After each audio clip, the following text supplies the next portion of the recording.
Hello, everyone. Welcome back to Alumni Spotlight. On this segment, we interview with past alumni to see where they are now.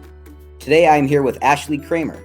Ashley, what year did you graduate from Osakis Public Schools? I graduated back in 2016. Did you continue your education beyond high school? Yes, so after I graduated from Osakis, I went on to attend the College of St. Benedict, St. John's University, where I got a bachelor's degree in nutrition with a minor in psychology, and then I graduated from there in 2020. All right. What are you currently doing for work or career?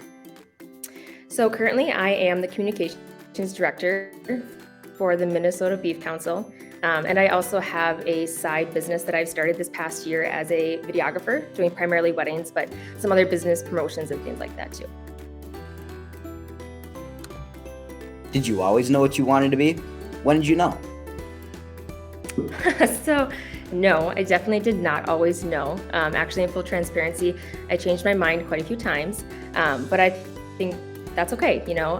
It was good to explore multiple avenues and to find which ones weren't necessarily for me. So I changed my major a few times in college, and even thought I was going to go to grad school at one point once I graduated. But for most of my college career, I thought I wanted to be in the medical field and switched from different ideas like being a PA to wanting to go into occupational therapy and even nursing, I thought for a while.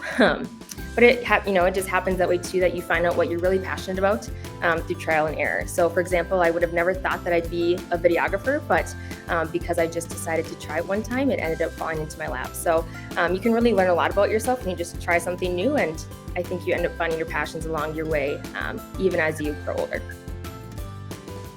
So, what are some of your favorite memories from elementary and high school? Oh my, there are many memories. Thinking back to elementary, I think one of my favorite ones is that Mrs. Hoffart, the first grade teacher, had this huge bucket of stickers. And if you got I think we had a cleanup time. And if you got the most debris off the floor, you get a sticker. Or if you helped her to clean up in any way, you got a sticker. So that was always fun. And elementary, we also had the reading month. I believe it was always in February, where you read books and then colored these little pictures and got to stick them on your locker. And then at the end of it all, you got to go to the movie if you reached so many reading minutes. So that was always a fun memory.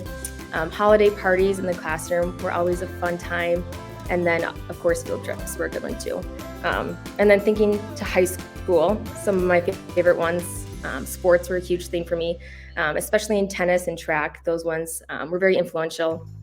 FCCLA was something I really enjoyed, was very beneficial for me. That was really fun. FCA on Friday mornings. I really loved being with my classmates and other people from grades that got to share my faith with me too. Homecoming week was a good one. Pep band, band and choir trip to Florida my senior year. I really loved that. And really just spending 14 years in a building, there's just countless memories. So it's hard to name them all. So, who are some of the most influential people for you while at Osakis Public Schools? Oh gosh, there's really countless people. I think when you come from a smaller school like Osakis, everyone really comes together, and there's not necessarily one person that's more important than the other. But some that really stick out in my mind is Mrs. Ferris. She was my FCCLA advisor and also the FACS teacher. And we actually still get together for coffee sometimes. So she's become more than a teacher to me. She's now more of a friend and someone that helps to guide me in my faith too.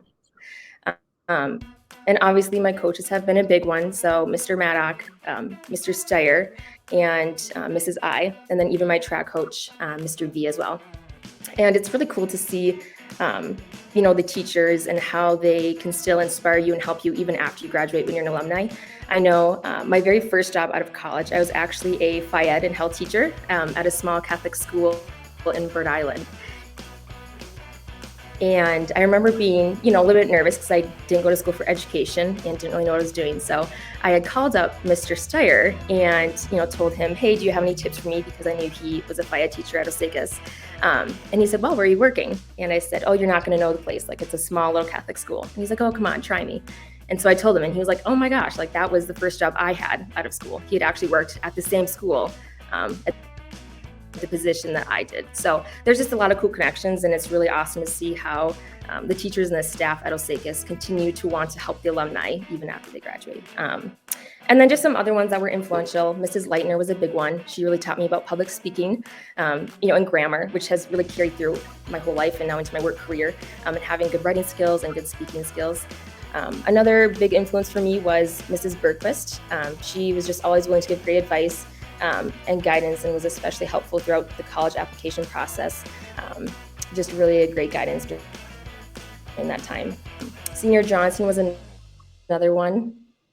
He really made Spanish fun, and there's a lot of good memories from that class. And band, Mr. Wesley, and then the choir teacher, Mrs. Silverneck. They helped to give me a love for music, a passion for playing music and singing. And Mrs. Silverneck, I actually have a special bond with too, because her daughter was one that I went to school with and got to graduate with.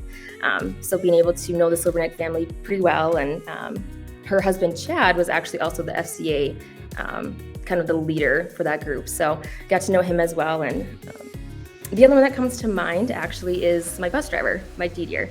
Got to be my bus driver throughout all the years. And, in the mornings, whenever, since we're like one of the first ones on, we would go and sit up by him at the front and just chat with him. And so I really got to build a relationship with him through the years.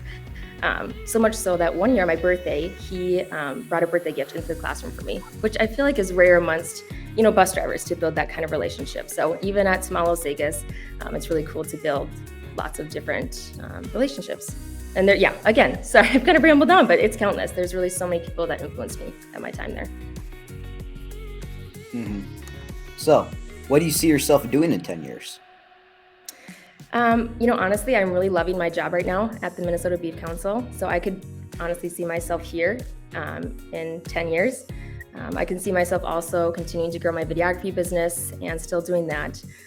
But in a more personal sense, I'd love to be married with kids, maybe living in Minnesota on a farm. I did grow up on a farm, and obviously I work for the Beef Council, so it's something I'm really passionate about and would love to continue kind of in the agricultural world and live on a farm too. So I'm flexible. I'm open to God's plan for myself. All right, last question. What advice would you give students finishing up high school? Advice that I would give high school students is that it's okay to go down the wrong path. And I think that's how you learn, is by making mistakes. And I think the saying is true that there's no growth in a comfort zone. And that's something that I've definitely learned through the years. So don't be afraid to try new things. Don't be afraid to get out of your comfort zone. And it's at the end of the day, it's important to try your very best, but I think perfection is overrated. And perfection is something that we are very keen to in today's society.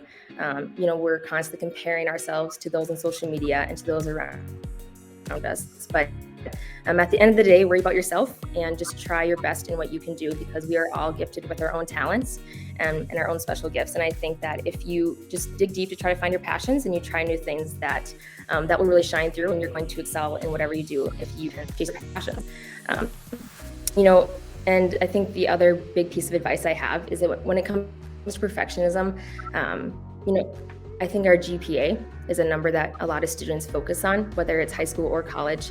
It's okay to strive for 4.0, but it's something that you don't have to obtain. Focus more on the experience of it. Focus more on building relationships and the learning experience and what you can get out of that versus, having this one number, and don't let that define you. So at the end of the day, I think there's just so many experiences that you can have, and try to soak it all in while you can. Mm-hmm. Well, that wraps up our interview. First, we'd like to thank you, Ashley, for being interviewed with us today. Thank you very much. It was fun to be here. Next, we'd like to thank all of you for watching another episode of Silver Streak Stories.